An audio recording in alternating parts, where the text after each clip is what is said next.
విజయవాడలో బీభత్సం సృష్టించిన వరద నుంచి ఇంకా తేరుకోలేదు. 4 రోజులుగా వరదలోనే పలు కాలనీలు ఉండిపోయాయి. వరద కాస్త తగ్గటంతో జనం తిరిగి ఇంటి ముఖం పట్టారు. ఇంట్లో పేరుకుపోయిన బురదను తొలగిస్తున్నారు.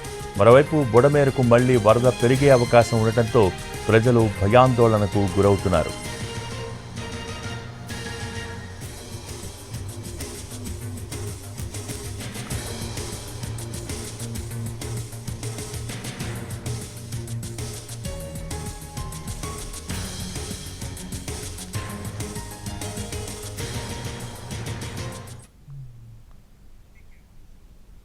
భారీ వర్షాలతో నిండా మునిగిన బెజవాడ ఇప్పుడిప్పుడే బయటపడుతోంది. ఇంతలోనే బుడమేరు ఉగ్రరూపం దాల్చడంతో జనం గుండెల్లో దడ మొదలైంది.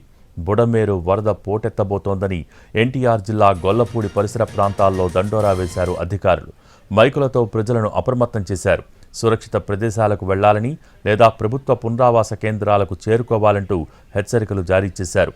వెలగలేరు, రాయనపాడు, పైడూరుపాడు, కవులూరు, ఈలప్రోలు, జక్కంపూడి కాలనీతో పాటు విజయవాడ రూరల్ ప్రాంతాన్ని కలుపుకుని 25 గ్రామాలకు ప్రమాదం పొంచి ఉంది.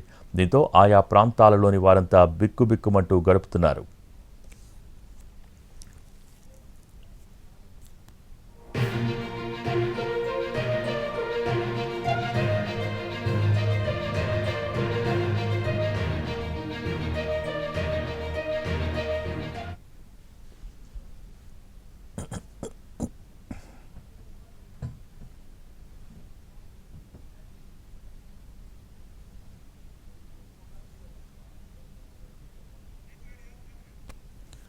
బుడమేరుకు వరద ఉధృతి క్రమంగా పెరుగుతోంది.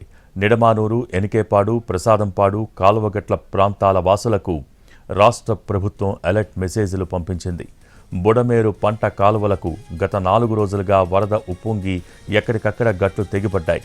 బుడమేరుకు 1000 క్యూసెక్కుల ప్రవాహం కొనసాగుతోంది.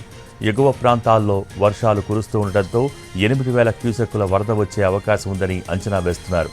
దీంతో మరో అడుగు పెరగవచ్చని చెబుతున్నారు అధికారులు.